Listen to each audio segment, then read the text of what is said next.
Good morning, everybody. It's once again Friday, and it's time for another live stream. Today, we are going to be talking about what's the topic? Recovering from COVID. Good thing I have these things written all over the place. Recovering from COVID and returning to our core services. I would bet after we've been speaking to customers over the last several weeks, and this came to our attention, that a lot of us were either tempted to move away from our core services, or we did move away from some of our core services, and maybe it's getting to the point where it's beginning to cost us sales and focus, and perhaps it's impacting our organization, your organization, etc. So we're here to talk about recovering from COVID in a little bit different way. So let me go ahead and welcome everybody to the panel today. So we've got Zach Beavidson, just like the Harley. Like Davidson, but Beavidson. I'll get it, man. I promise I will get it. Davidson. Yep, Zach Davidson's my partner and co-founder, and I'm Joe with Restoration Guides. Hey, Joe, thanks for being here again. If everybody was here for last week's live stream, Joe popped in on us, and since then, I think we've had, 2 conversations? Yeah, at least a few. Yep. Yeah. We see a lot of opportunity together in helping contractors nationwide in a number of different ways. And next week, we're going to be working together to kind of refine that stuff again. Savan, welcome today. Savan is a contractor with us from PuroClean down in Louisiana. Is that pronounced Livonia? It's no, it's Michigan, but Livonia, yeah. Okay. Sorry, for some reason on my map I had you in Louisiana. I wish. Savan, how are you? Good. How are you guys? Doing well. Pretty good here. All right, so let's kind of get this started by talking about our own experiences that a lot of people may be able to relate to, and I'll kick us off here. So when COVID hit, I'm just going to kind of say like last March. I remember I was returning from a meeting out in Denver, Colorado, and you could kind of see the wave coming, right, where there was going to be shutdowns and all those sorts of things. And I think maybe April, when that stuff really started kicking in and everybody started, understanding the reality, that's when, for me, there started to be this premium on especially things like hand sanitizers, right? Now, we had never manufactured hand sanitizers before, but all of a sudden what we started seeing, and maybe you can kind of relate to this on your supply side of things, what we started seeing was things like alcohols, all of these general resources that are normally free-flowing. All of a sudden prices were increasing, supply was dwindling, but we thought, right, in some ways we need to go there and match the demand of the market. But what transpired is that as we tried to do that, we were behind the 8 ball the entire time because we weren't familiar with that, that industry pricing, where we need to be, where we needed to adjust to, what was a good price on a raw material. And at best, we broke even on that stuff. And we probably, from the wasted time involved in it, from diverting resources internally within the company, people resources and things of that nature, we probably lost money on the entire deal, right? It got people off focus. Every day we were putting out fires as we were trying to learn this. And the net result was we lost money. We lost time. We didn't stick to our core business. Zach, did you guys experience anything similar? I would definitely say yes. I have a supply chain arm that I enacted to help start sourcing sanitizer and PPE and that kind of stuff, which is something I really, was normally doing here in the States. But like you just said, because of supply chain and demand, sadly, you had to go overseas for a lot of this stuff. And price increases. And then, it was a very crazy time to be alive. Joe kind of saw it on a different angle with where he was at and kind of leading a pandemic response, and I'll let him kind of touch base on that. Yeah, so I was with a large DKI, I want to see that clearly, contractor out of Cincinnati, and we were getting indications earlier on in the severity of this. My first background before I even got into restoration was infection control and chemicals, selling to contractors. That's how I got into restoration. So I was watching this, I want to say in December and January, of what was going on in China.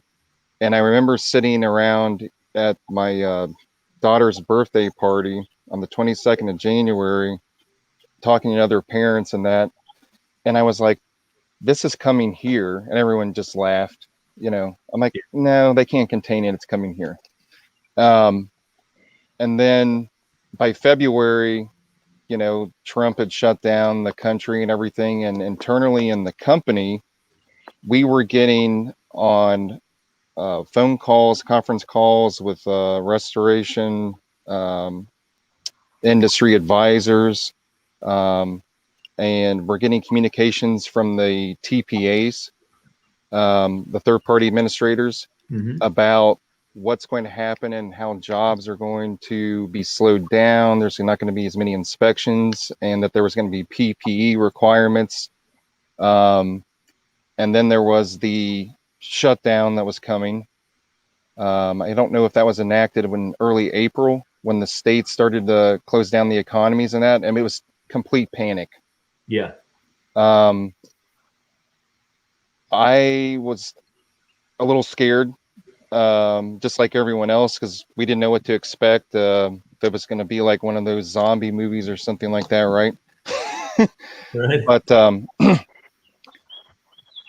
I even went as far as going to the owner of the company and going, hey, I want to help you guys out with this for pandemic response, and was looking at corporate templates that had already been in place from SARS for pandemic and influenza preparedness. There was not much done as far as the workflow in the office for safety, protocols for anything, because no one has to live in an environment like that. Right. And we were facing possible shutdown, even as a contractor that does biological work and restoration and that. But I went to the owner and I said, Jim, we need to be on top of this and at least get our name out and on some lists with the emergency management agency in case, you know, we're a subcontractor working with the government doing decontaminations and God knows what else we would get into. And I went into overdrive as far as sourcing new equipment for disinfection, either passive disinfection devices that are automated, just getting prices and stuff like that to see if we can even get it and what was available. And they ended up having to spend, I want to say 50 to 100 grand. I think it was 100 grand for PPE and bulk shipments of antimicrobial. So talking about the supply chain crunch, yes, you can get it, but the minimum order quantity was so high to even get orders. You either buy it now or you get nothing 2 months later. Yeah. So that's what I saw. And then, you know, we did get into new business as far as doing, you know, police and fire was a big one. That company also had connections with 1-800 Board Up. So they had lots of liaison contacts with, you know, your fire and cities and that. So we were doing stuff with that. Warehousing. People were worried about, they wanted to ship products, but companies were just spending money to look like they were doing something. So there was a little capitalization there. We all know that the virus probably didn't really hold on to shipping boxes or anything like that to be a threat, but stuff was being done in that nature. And costing it, the current pricing for technicians and the company overhead didn't account for that. They had to make changes 2 months later to account for the increased cost. You know, employees went down in some departments, like in reconstruction, because I was in large loss and fire writing, repair, mitigation. Recon division almost got shut down for a week or so, where it was like part-time hours, and some people were laid off to adjust to the new reality. Since insurance work was almost at a halt, we had multiple customers say, "You can't even come in the house." Yeah. Because we're too scared. Yeah. Yeah. So I could go into further detail, but I'll leave it at that. We're gonna get into detail here because I've got some questions to ask. All right. So Savan, what was your experience? Well, once the pandemic set in, I think that was the hardest part. I mean, our 2019 numbers were pretty decent, and I'm a fairly new franchise. Mm-hmm. But once 2020 hit, I mean, I came to a screeching halt. I mean, I didn't have anything coming in. I mean, like you guys were saying, I mean, the customers were scared to even see my face. My marketing efforts came to a halt. I mean, no insurance adjuster or agency was open. I mean, half of them didn't even take calls. They didn't either forward their phones to their home. I mean, it didn't matter because nobody was writing policies at that time. I mean, I'm sure they were, but not in the volumes that they should have, because everybody was worried about turning into zombies. So March, April were tough, and then all of a sudden, my parent company, Signal Restoration. I don't know if you guys are familiar with them at all. Yeah, sure. They have some relationships with municipalities in Michigan, and the Wayne County, which is part of Detroit, or Detroit is part of Wayne County, called them, and all the prison systems needed to be disinfected on a regular basis, and there's another couple counties that needed to be disinfected, and I ended up tagging along with all those disinfections, and that is the only thing that kept my head above water. The fact that I was able to sit on a crew with them as an employee, in a sense, and disinfect prisons. I mean, and it went on from there. It wasn't just prisons. I mean, I did a couple police stations on my own for them, and because they didn't have the crew. Nobody wanted to do this kind of work because they were scared, and I've been doing it for years. I mean, I do trauma cleanup and infection control and disinfection. This stuff doesn't bother me. I know how I can contract it. I know how to prevent myself from getting it. So I've got, that's one thing. If I have to say, there's one thing that I had enough of is PPE, because I didn't do it on purpose. I had plenty of Tyvek suits, N95s, respirator cartridges, you name it. I had it all for myself. So I didn't have a problem there. I just didn't have the work to back it up. So, right. So I took on any work that they gave me. I said, yeah, I got it. You need PPE? No, I got it. No problem. So I billed for it. And, but, I ran the numbers, close to the end of the year of last year. And I got to tell you, man, I know I was keeping my head above water, but I was down 177% from 2019. Yeah. That is tough. And I'm still struggling right now. I mean, I'll be honest with you. I get calls from my regional director, and I get calls from this person and that person, and ask, how's your marketing efforts going? You tell me. The state of Michigan was one of the strictest states when COVID hit, and our governor has not let down. She's still holding on for dear life. Even now? Even now. I mean, mask mandates are still there. I mean, more than half of our state is vaccinated, but doesn't matter, and I mean, I don't even know. I've lost count how many states have lifted their mask mandate. I mean, we're going to be one of the last ones. I can guarantee that. Yeah. Yeah. We're looking at lifting June 1st. Good for you guys. Second. Yep. By force, the Ohio legislature literally had to intervene.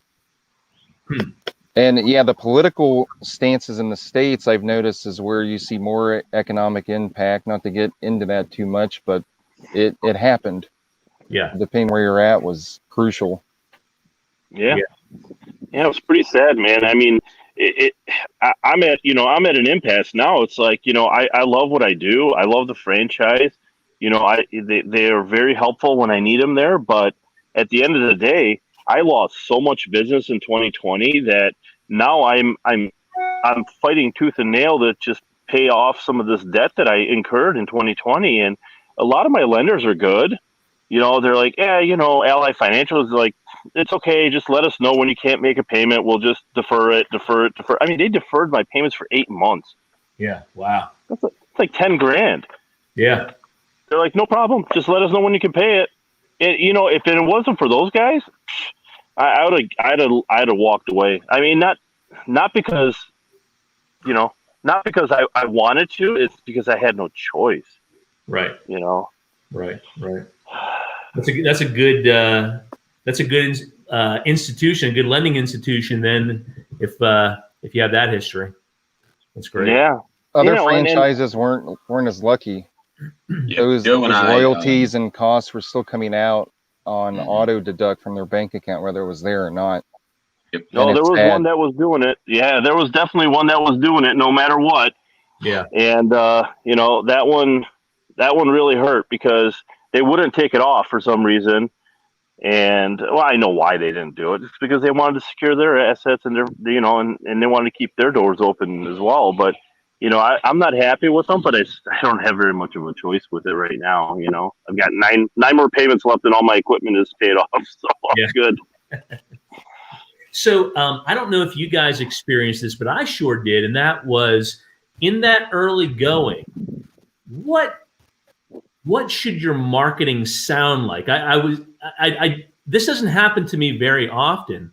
But it was like, what do you say? What do you not say? What's going to be almost perceived as being too aggressive in the marketplace and taken the wrong way when people are so kind of inwardly focused on just, I don't want to say survival, but to some extent, like there was that survival mentality, right? No toilet paper on the shelves, certain food supplies and things like that were dwindling that you weren't seeing in the grocery stores anymore. And it was like, what should your marketing message be? Should you be marketing right now? Did you guys experience any of that? Oh, yeah. Yeah. A lot of what we did last spring and into the summer, given our consulting background, I pivoted a lot of my clients to look at other avenues to sell. Our normal sales channels and marketing tactics were not, it was non-existent. Yeah. Not to mention the protocols when you would deal with a residential or commercial loss, you got to make sure all your crews got masks on, sanitizing inside and out. Just a much different look and feel to how we just even operated as a business, right? So you fast forward now to 2021, trying to come out of the pandemic, getting back into a normal sales funnel. And I think a lot of people are stuck trying to figure out, okay, it's sort of a new normal, especially like we were just talking about, depending state to state. Yeah. Each one's going to be a little bit trickier with how you evolve it. If you're in Texas or Florida, I mean, shoot, probably just like it was at 19, where you don't have to worry about anything. Right. You're up here in the Midwest, Ohio, Michigan, Illinois. There's just different ways you're going to have to go about it for a while until things do fully come back to being normal. And I wish I had the $1 million answer to that one, but I think a lot of it is just going back to what you did in 2019, look at what worked and start trying to rehabilitate those ideas. Yeah. And get back to a normal marketing strategy. I know for us here in Ohio, a lot of the agents are finally returning to offices, which has been huge for communication on claims losses. And being able to establish communication back and forth has seemed to open up a little bit better. Last summer, it was awful. Joe can attest to that. I mean, you couldn't get an adjuster on the phone to save your life. California claims. Yeah. I mean, they were on lockdown with hall monitors going around, seeing if any businesses were operating. The marketing I saw was very interesting. Of course, you get the vampires and the guys that are funny. You saw some disinfection companies pop up overnight where they're like, we're CDC approved to come out and spray your property and stuff like that. And they were quickly attacked by fellow industry colleagues, rightfully so. There was one in Dayton, Ohio. I don't remember the name of it, Zach, but it was like the COVID busters or something like that. Yeah, something like that. Yeah, we saw that stuff too. Yeah. Yeah. I wish we had an image of that. We could put that up on the screen. Doing that. Yeah. there was other companies that were smaller, and you get these really ballsy mitigation companies, and they would have this marketing pieces where they would show their stacks of what is the name of that that UV light cleaning equipment? You know what I'm talking about, where they have their units, the hydroxyl. They have 6 hydroxyls. They would show all their foggers, and they were in their suits, and they're flexing like they're the elite SWAT team. Yeah, that type of marketing. Teasdale and DKI took a more structured institutional approach where in their carpet cleaning division, they were literally told they're going to have less jobs. They lost, I don't even know, 60, 70% of their business right off the bat. And they had up to like 150 to 200 jobs going a day. And they, of course, started doing promotional videos about how we're safe because we're doing the PPE, and we can do add-on services for antimicrobial, or eventually they just started adding it into the carpet cleaning just to add that in. Now that was an added cost to the customer and everything for the cost of it, but they did get some response on that, at least in Cincinnati. People were willing to pay for that. So they weren't really fear marketing. They were just trying to adjust to what people wanted. And it was cool to see that happen. But what other marketing stuff did we see? The insurance companies and the TPAs were putting out that they were mandating that everyone had to wear this to go on site and everything, to kind of get the policyholders and other customers comfortable. But I don't know. After that, it seemed to kind of die out in the summer, like any marketing attempts. What do you guys think?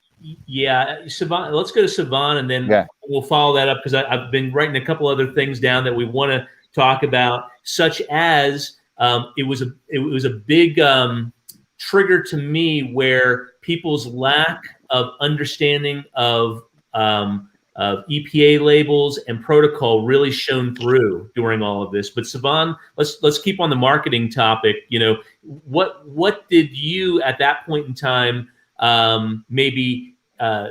what were you reluctant to say in the marketplace? What did it stop you from saying? Was there any fear of being perceived as over aggressive? Well, you know, I kind of scanned the market to see what everybody else was doing in my area, and I kind of like what Ohio was experiencing, and I'm sure, Mark, you know, in your market was the same. You know, there's a lot of fly-by-night companies doing disinfection, and I kind of wanted to market the exact opposite way that they were. And what I mean by that is that, you know, I wanted to take a gentler approach. See, I'm a single owner operator, so when I take a job, I'm the one who shows up. So, you know, start to finish, you see this guy right here, you know, and so I have to be very careful on how I do my, you know, how I represent my company, because, you know, it's not just an employee that the customer could get mad at and say, oh, you know, your employee was a jerk, whatever, you know. So, you know, but above and beyond that, you know, my marketing strategy was, you know, I offer disinfection service, you know, and my message to the customer was like, I'm going to be priced fairly.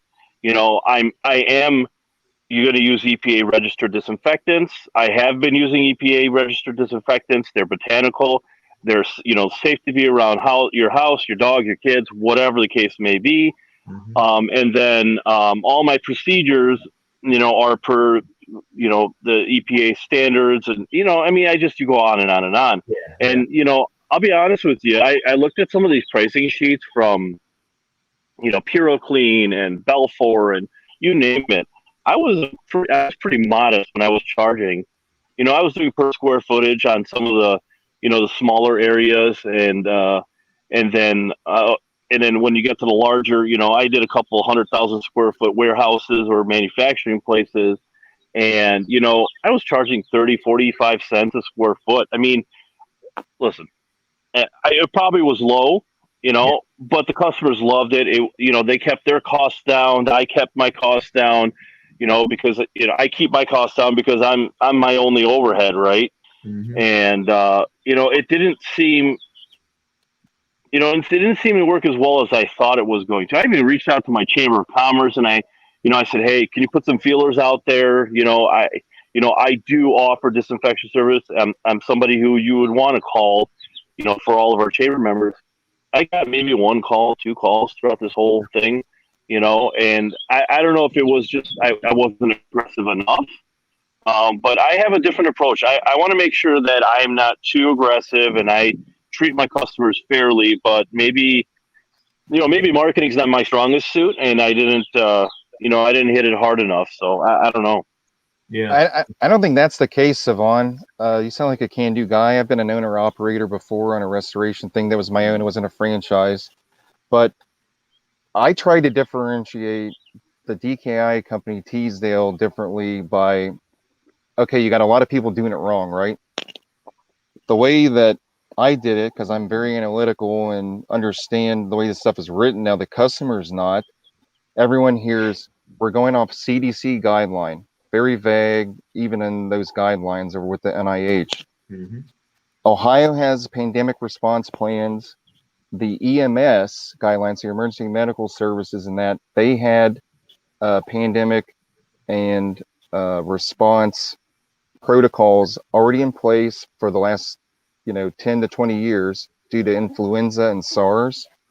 And since the virus mimicked those other bugs very similarly, those guidelines worked.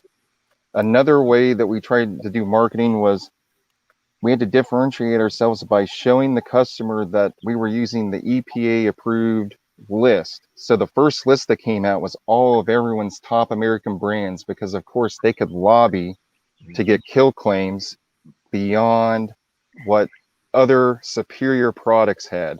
Now I bet, Mark, you had fun dealing with that, because I'm sure I don't know if you spent all that bucks on the front end to get multiple kill claims for viruses outside of that. So you saw a lot of people rushing to get their approvals through. So then now their stuff could get on the list. The list was 1 page at first, and then it was like 10. Yeah. Right. So we would communicate that we go off this EMS, EMA, CDC guidelines, and I made a protocol for the guys to do when they would go into like fire stations and stuff like that. And they loved it. They're like, oh, you're going off the EMS guidelines. I'm like, yeah, it's already been built, because everyone was waiting for the IICRC to come out with the standard. What is that, the S420A or something like that? And I don't even know if it's complete now. I don't know if anyone. I don't think so. What everyone went off was the RIA guidance for protocol, which was just a generic, vague thing based off the CDC, because there was no regulatory on how to do it. So unless you went to those other agencies that already had it in place, was the only way you could really have any credibility. Right. Before we get into talking about maybe the number one, I'm going to come back to this, the number one mistake that we made, and also we're going to come back to protocol. I have to do a unique commercial break here because we've got bills to pay. My marketing team also said, hey, we got bills to pay.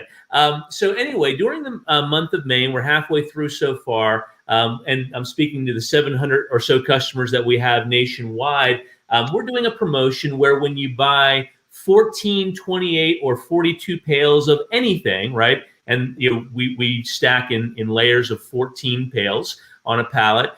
You can get a 15, 20, or 25% discount on all of your Dutreon product, which is our new disinfectant, fungicides, antimicrobials, things of that nature in tablet form. So that is running through the month of May. So if you have any questions about that promotion, get in touch with your nearest Enviroguard location. We've got 6 locations. Our newest location is with Ron Morrison out in Memphis, Tennessee, but get in touch with your Enviroguard location. They'll be happy to work with you and get that over to you. So, all right, let's get back to it. So let's go around the room and talk about our number one mistake. And I can tell you mine right away was refocusing on what we weren't core in, and that would have been the hand sanitizers, and not spending the same amount of time focused on getting our N-list approval in place. That was my number one by far. What about you guys? That's a tough one. Yeah, it is a tough one. I made a lot of mistakes in 2020, but I think my number one mistake was not being as aggressive in my marketing strategy, and losing a lot of potential business, out in the market, because there was plenty of it to go around. I know that. I'm not blind to the reality of it. It's just, I have this unique talent of putting myself in the customer's shoes, and I call it empathy, but I think sometimes that takes over when you get in situations where the customer has to pay money, right? But I try to keep my profit margins high, because with mitigation, your margins are through the roof, right? So, if I can shave $1 here and there, great. But, I think I should have thrown that out the window a little bit, and just kind of, been a little bit more aggressive in my marketing, and kind of, just hit it harder. I don't know, man. I mean, it's just, like I said, I think if I had to pick one thing, that was my biggest mistake of 2020. Yeah. Zach, what do you think? I think for me, it was going from, I'm a very proactive person. I'm a planner. I like to have my ducks in a row. Yeah. And becoming very reactive. I think a lot of us can probably say that's a hole we all fell in at some point last year, because just every day you didn't know what else was going to come down the pike. Yeah. And I know here in Ohio, it was wine with the wine at 5 o'clock every day, into late May. I mean, it was a different world to live in. And, I became very reactive instead of being proactive with clients. And I think that was my number one mistake, because I could have gotten them on doing some of these cleanings and some of these other opportunities that were out there, especially government entities and larger gathering places, churches, all that stuff. As it started to open back up, there was a ton of opportunity to do cleaning. Yeah. And I think, there's still going to be that opportunity going in the future, because I think everybody's now wrapped their head around, we were not as clean as we should have been. And I think that standard's now going to get raised. Yeah. But I'd say that was my number one mistake. Gotcha. I got a list here. Now, these aren't all my mistakes, but I think they're things that everyone as a whole failed on. But so the focus on PPE and sanitizer and your essentials was overextended. So that caused you to really be real narrow in trying to just gather these resources. One of the biggest ones that restoration contractors, cleaning companies, and other institutions failed on is joint collaboration with one another on large projects. It was us versus them. There was a rush to get all of these clients. We'll train every Tom, Dick, and Harry that can operate a sprayer and don a mask to go out and make our money.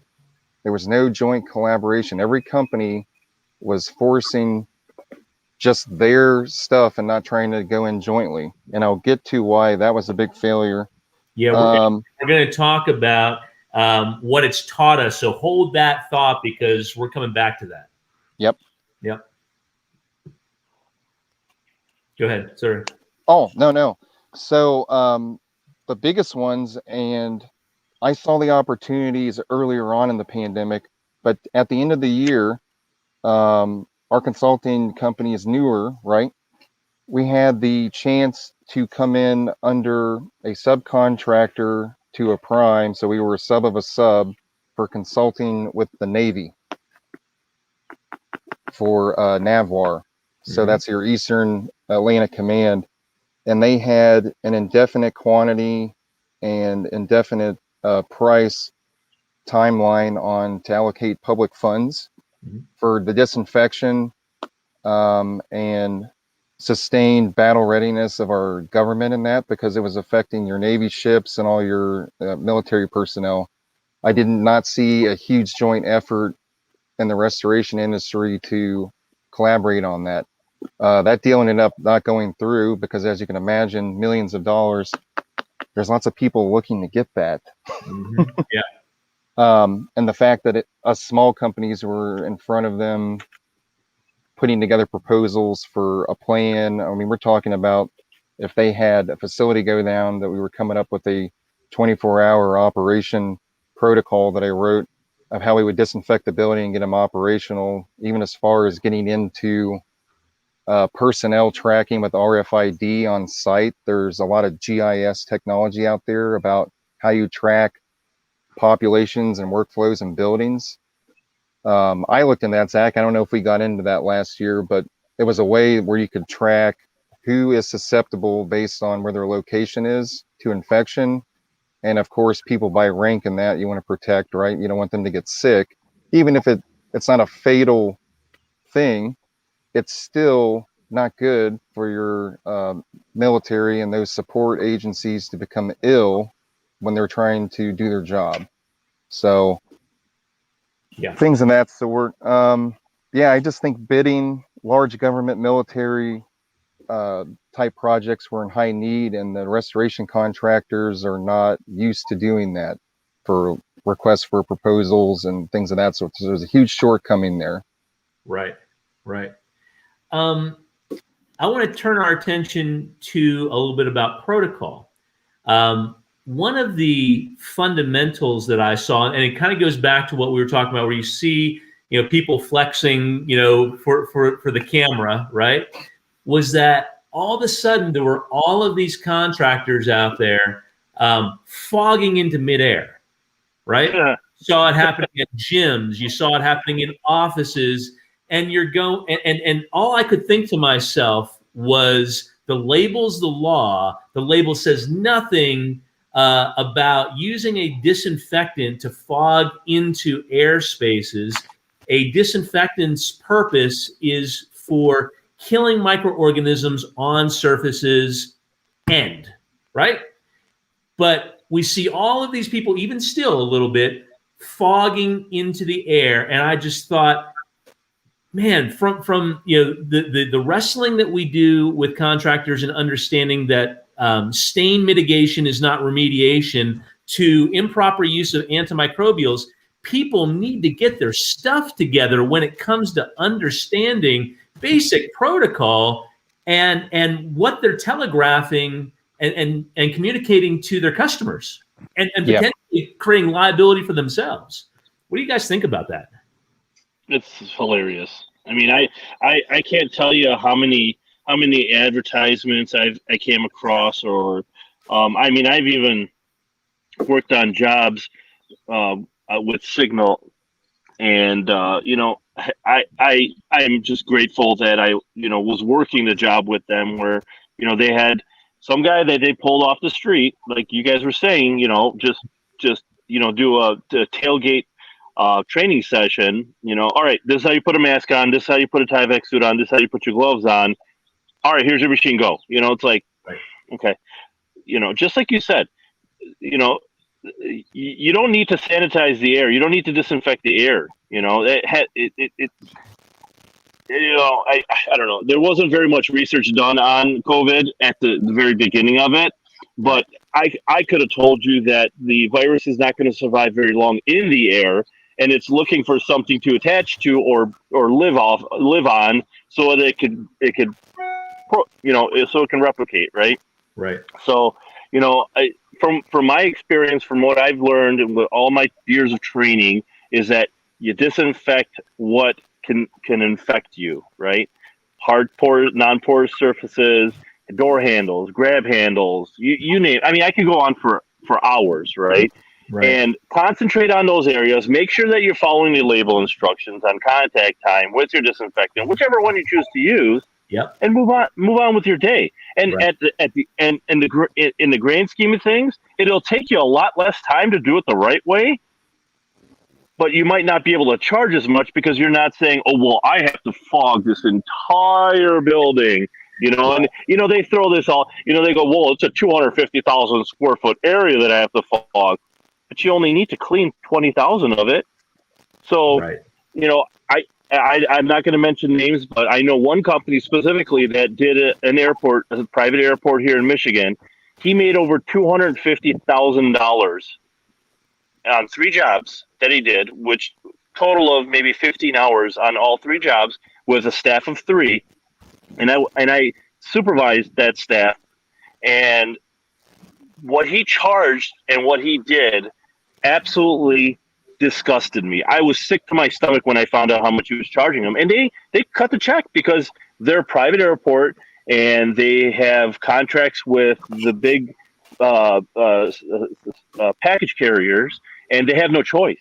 Yeah. Like, whatever, it doesn't matter. 300,000 here. Here's a check. Take it. I just need to be operational. And all they needed was a receipt that says that an EPA registered disinfectant was used and a protocol was followed. And I'm like, man, you could have charged them $5,000 and done the same thing and been more effective. Yeah. You know, and see, that's the kind of stuff that I don't do. Okay. Shame on me for not ripping people off, but you know, he found a person that knew a person, and he spoke well. And he presented this information in a way that he presented it, and they understood. You know, they said, "Okay, fine, that sounds great. Let's do it." You know, it's like, God, you know, and then the guys like that were all over Michigan. They were just all over the place. You see them driving around. You know, Joe with a pickup truck. You know, with electrostatic foggers. You know, it's just hilarious. You know, it's just like they weren't even electrostatic. Yeah. Which had nothing to do with wet contact time either, right? I mean. Nobody was out there measuring wet contact time, or not guys like that. No, I'm the only idiot that that made sure that my surface stayed. I'd stand there and look at my watch, and the customer would be like, "Well, why aren't you moving on?" It's like, I have to make sure that it's on the surface for 2 minutes, right? Otherwise, it's not going to be effective, right? Oh, well, how long are you going to be? You know, and then there's the other thing. It's like, God, I really need you out of here in an hour. It's like, well, I'll be done in an hour, but I'm not going to be done any sooner, you know, but then you get the guys that are like, they hear that and they go, well, all right, well, whatever, just, they spray away, make sure everything's sopping wet. And then all the paperwork on the desks are sopping wet. And like, oh yeah, they didn't care. I always tried to make the call if I got a job that, it was an office setting. It's like, hey, can you make sure all this paperwork's kind of put away, at least because I'm going to be using high pressure ULV fogging in this area to effectively apply my disinfectant. So can you make sure that, and if I did, I honestly, if I blew away paperwork, I tried to pack it up nice and neat and put it back on there. It's just like, it's just respect, but everything that it could be ULV fogged, I hand wiped, and then I hand wiped again after I got the soil load off. And it's just like, and these are all things that are done in the background that the customer doesn't see, but it makes me feel good. It makes me sleep better at night, Yeah.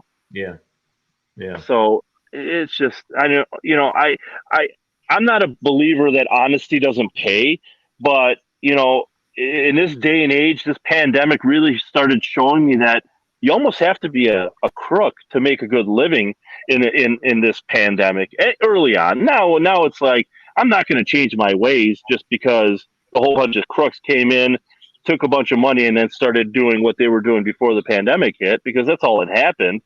Those people that were doing disinfection in 2020 that you'd never seen before, they're not doing it anymore. All the good easy money's gone. That's right. All the leftovers for us, all the hard jobs, the ones that you actually have to work for, and all that stuff's left over. Oh, we don't want that. We're not just going to walk in here with a Home Depot sprayer and just spray and pretend like we disinfected. And I told a customer this once because he was one more down to earth. And I says, I'm going to disinfect in here effectively. Okay. I'm going to walk out of here. As soon as I walk out that door, somebody with COVID can walk in right behind me and touch every surface on here. And this building could be infected again. Mm-hmm. He's like, you got a good point. I'm like, this is where it's important that you listen to what I'm saying to you and make sure that you guys are doing everything in between so I don't have to come back again. Right. And he's like, God, I never thought about that. I'm like, yeah, it's because it's a problem. Nobody ever thinks about that kind of stuff. It's like, it doesn't matter how many times I fog your building, how many times I wipe down handles and toilet seats and all this. It doesn't matter how many times I do it. If you guys aren't taking care of what you're supposed to be taking care of on the in-between, it's just going to keep coming and coming. Yeah. Zach and Joe, protocol. What do you guys think about the question? Yeah, protocol wasn't followed. So it was very easy to find early on. And it's already written in the documentation and all the pandemic plans existing with the government. Cold fogging is not to be used. I knew this even back in 12 and 13, especially when you're dealing with, police and fire, and, the guidance was always use direct spray. PPE, that was a huge one, right? Mm-hmm. So there's minimum PPE that you would have in a healthcare setting, which for a like an ASTM, like level 2 or whatever face mask, right? Right. Or your N95 medical grade was a minimum. You'd have to have gloves and at least some type of dust coverall and eye protection. Mm-hmm.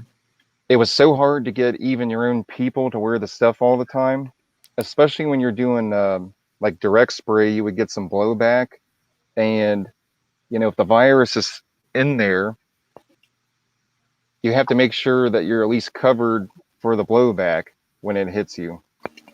But yeah, fogging was a huge thing. And another protocol item that was, we'll say, misused or should have been used, I incorporated into our stuff, is environmental controls. Negative air filtration. That's why they have negative air filtration in NICU and emergency hospital rooms.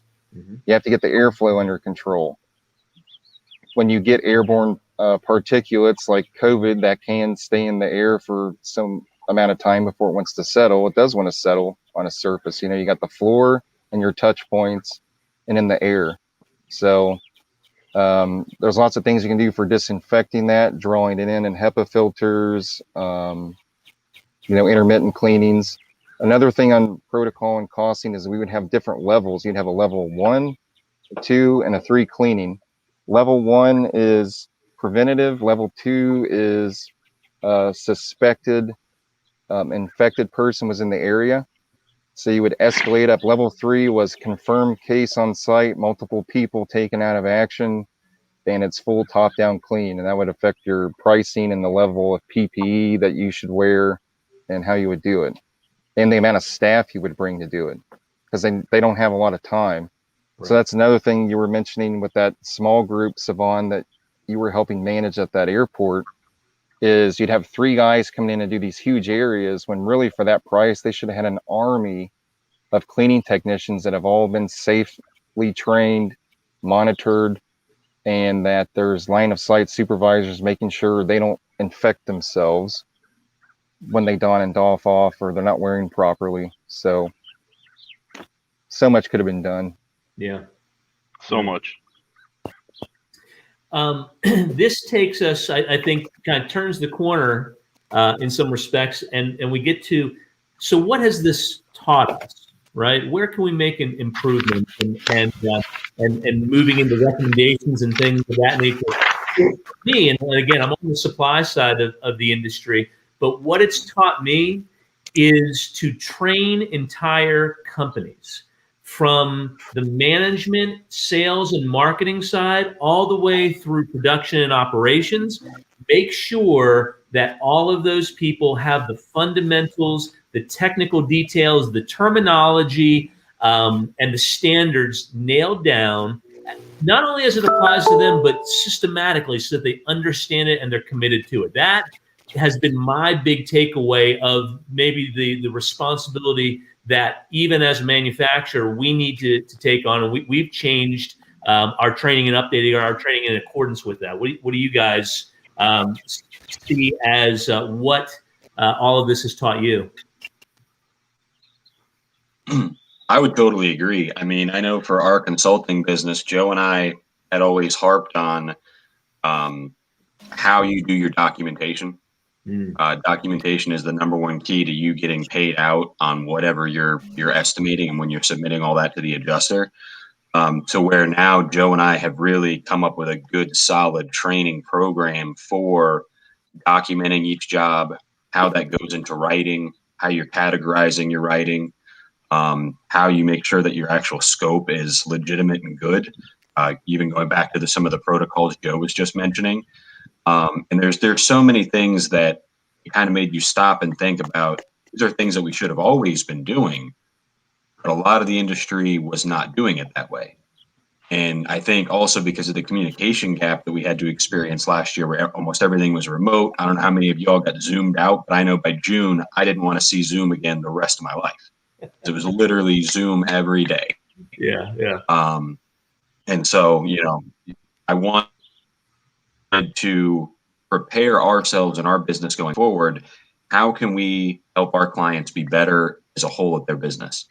And it kind of starts from that, when you get on the job site, going from just the very basics, seeing it all the way through to completion and getting paid. That was one of our biggest things. And, just like you just mentioned, Mark, that top-down approach to training is really kind of our mindset. Yeah. Yeah. Savon, you want to go next? Yeah, I completely agree with what you guys are saying. I mean, everybody from the secretary all the way up to the owner of the company should be on the same page with the operations of the company. It's just imagine a phone call comes in and a customer is frantic and nobody's available to answer the questions, and the person who's answering the phone doesn't know what the hell they're talking about. There's a certain level of freak out that happens, right? Mm-hmm. So I mean, and then even then, if your secretary understands the business and at the level that you understand it and how disinfection happens and all that, maybe it'll help prevent cross contamination, or I mean, it's just a good practice. Yeah, it seems to me that we need to be willing and open to remind one another going forward, whether we're on the contracting side, the supply side. We all get busy, right? And things get stressful. But if we are going to help one another, we're going to also have to remind one another, sometimes we got to slow down, right? Sometimes we do need to take the time to make sure that there is understanding across our companies and amongst our companies, so that when this happens again, and things like this will happen again, that we're better prepared, that we're more resilient, whether it's financially or otherwise, to take on those circumstances. Yep. Right. I think some takebacks from it are, if there is inevitably going to be another pandemic, which certain key figures in the world have indicated that it will happen again, which is kind of scary. So we'll take that to heart. Mm-hmm. That everyone make a pandemic response plan. You can find these through the CDC for your company. They are templates. They cover contingency plans and succession plans in the event that you actually lose people. Another thing is, so you at least have to have that framework. Now, to have everyone pandemic ready all the time is not going to be feasible. So you need to have key stakeholders in each company, or just with yourself, if you're a one-man show, about what would you need to do if you had to implement it, so that you know what you have to do once it happens. The next thing is supply chain resiliency, which was a big thing that when we were doing like the Navy, bid for all that stuff, is resiliency and survival of your systems and everything. So it goes to supply chain. We know who messed up, who had supply. We know globally that a lot of stuff was coming out of Asia, and then even our own American companies that had stuff over in Asia couldn't really do anything because they were making it. You need to have good supply chain resiliency, meaning you have other options in the background, or you already have them set up. Like, to get them set up when you need it is going to be too late. Yeah. Network with everyone else. Just don't try and do it on your own. Don't try and do all the jobs on your own. See who's got stuff going, and it's probably going to be stuff out of state. And then the next thing is training. I'm going to say there's training and protocol and legal and insurance. You couldn't even get insured to get COVID certified insurance coverage to do pandemic response. I want to say probably the vast majority of companies or service providers that did it, and I would say 90+%. I have no idea what it is, but I assume it's extremely high. You're doing services, and you did services that you could still be liable for to this day because you were never even covered for it. If your insurance carrier finds out you were doing it, you're toast. Yeah. They won't want to cover you. Yeah, I had it. I don't know if you guys You saw got it? You did, but the carriers were rapidly writing exclusions and all that sort of thing as well, right? Yep. Yeah. Well, I had my insurance carrier for 2020. Actually, my policy did cover me in case of a liability that occurred during a COVID-related service. I had to pay. Oh my God! I mean, it was threefold. I mean, it was so expensive. It covered me, and it covered me retro as well, because my policy didn't term until like May of 2020, and so I said, well, I've been doing COVID cleanings. You guys didn't tell me. They're like, don't worry about it. It's the same carrier. We're going to retro it back if something were to happen in a liability standpoint. I was like, okay. I said, I don't like the price, but I mean, at least they offered it. But I hear you. I hear you. No, I could tell you right now, a lot of people, I'm not mentioning any names, in Michigan, I would say, like I said, 90 to 95% of them, they said, I don't need that crap. I'll just say I wasn't doing a COVID cleaning, and I'll make sure the homeowner's with me on it. Yeah. Yeah, real nice. I mean, come on. And you wonder why our insurance premiums are so expensive. It's people like that. Yeah. Yeah. I didn't hear of any lawsuits from, we'll say, claiming anything, but who knows? Surprisingly not. I expected that they'd be lined up. Right. Well, there's loopholes, like I was explaining earlier. In Utah. Oh, were there? Yeah. I'm going to look that up. Yeah. Well, you can loophole your way out of it, though. You can say, well, I did the disinfection. I did it effectively according to this and that and the other thing. Somebody came in behind me and infected the place. How am I liable for that? Right. You can loophole your way right out of it, and a lawyer will take it in a heartbeat. Yeah. It depends on what's in your contract. So what True. you said you were going to do and what you did, it doesn't matter because it's on the paper. And if you didn't have any way to validate it, which, by the way, I don't think ATP testing is the best way to validate it, even still. No, they don't have anything. Right. Yeah, that ATP is really for levels of cleanliness, which was established for food lines and things of that nature. That's all it's for. Yeah, we're getting to the top of the hour here. And I want to tie this into next week real quick for all of us. And as we're talking about, focusing on our core services and recovering from COVID, one of the things that we teach is what's called the perfect customer life cycle. And if a business doesn't have all these things established or doesn't understand how to establish them, we're going to take next week to go through this and talk about generating interest, capturing leads, educating and building trust with your customers and potential customers, converting those sales, processing the sale, fulfilling and wowing your customer, upselling, and then ultimately creating advocates and then repeating that cycle, right? So it ties directly into what we're talking today. So I thought the next week would be a great time for us to take a look at this. Let's go around the room, and I wanted to anybody who wants to be able to get in touch with everyone here today, please tell us about your company, what you do real quick, and give us your contact information. And Enviroguard Marketing, if you would in the chat put this information in there to help everybody out, I would really appreciate it. So Zach, can you kind of give us a rundown of what your company does, and we'll get that information into the chat. Sure, and I'll just keep it real brief and let Joe kind of expound upon it. But we are a consulting firm for the restoration industry. Huh? I said we're a consulting firm for the restoration industry. We work with guys like Savan from your single owner operator up to very large loss companies that do storm chasing.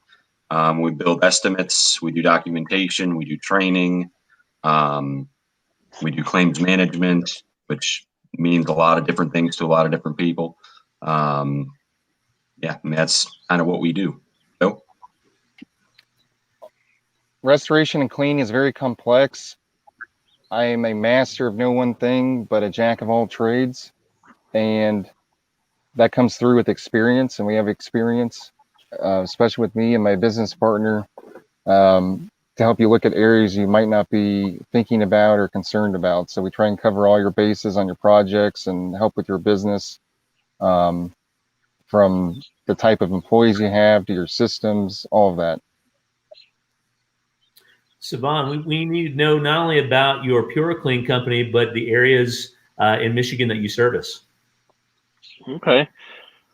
Well, my franchise offers mitigation services, water, fire, mold, remediation, as well as I do biohazard cleanup, trauma and disinfection. I mean, you guys all know what that's all about, right? So, my service area is Livonia, which is right by Detroit. It's a pretty big market, but we don't have territories with Puro. I mean, no franchise does, obviously. So I drive. I mean, I've taken jobs all the way up in the UP before, all the way down to Columbus, Ohio, with Signal, because they're a national response company as well. So I don't shy away from taking on work, and I am effectively a jack of all trades, master of none, but an expert at all. I mean, it's just so it's hard to explain, but people that know me know that it only takes 5 minutes for me to master something.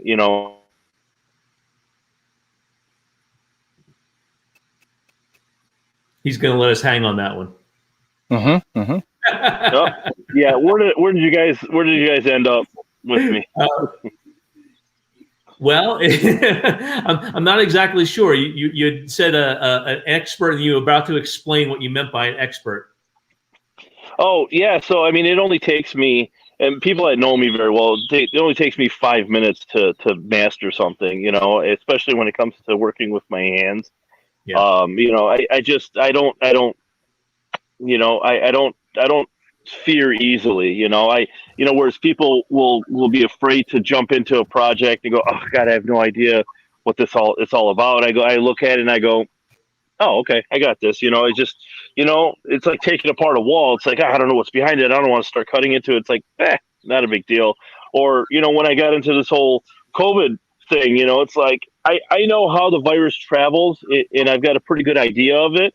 I know what I need to do and where I need to do it. Let's do this. I'm ready for this. I wasn't afraid because I know how to protect myself and protect my family. So, I've been doing it for years. You guys all know. I mean, it's, where my strongest suit is, like I said, I'm not a very good marketing individual, and it's showing right now because the Michigan is real. I mean, it's real slow to open back up, and my core business is from insurance, insurance jobs, insurance claims, and I have not taken on very many this year or last year at all. And it's really starting to wear down on me because mitigation jobs are what pay the bills. And keep the doors open, and then all that other stuff is what helps, keep the business growing, right? Right. And mitigation jobs have been so few and far between that I've been having to rely on all my secondary services such as carpet cleaning and biohazard, trauma cleanup and stuff like that. But that stuff just comes and goes. It's so inconsistent. Where I mean, mitigation is inconsistent too, but I like to get back to some sense of normalcy where I would get at least 2 mitigation jobs a week, right? Where it's fine, it's no big deal. I'd have equipment running here and there, and whatever. So, well, let me also jump in here. So, for everybody who doesn't know, my name's Mark Meyer, and I own Enviroguard.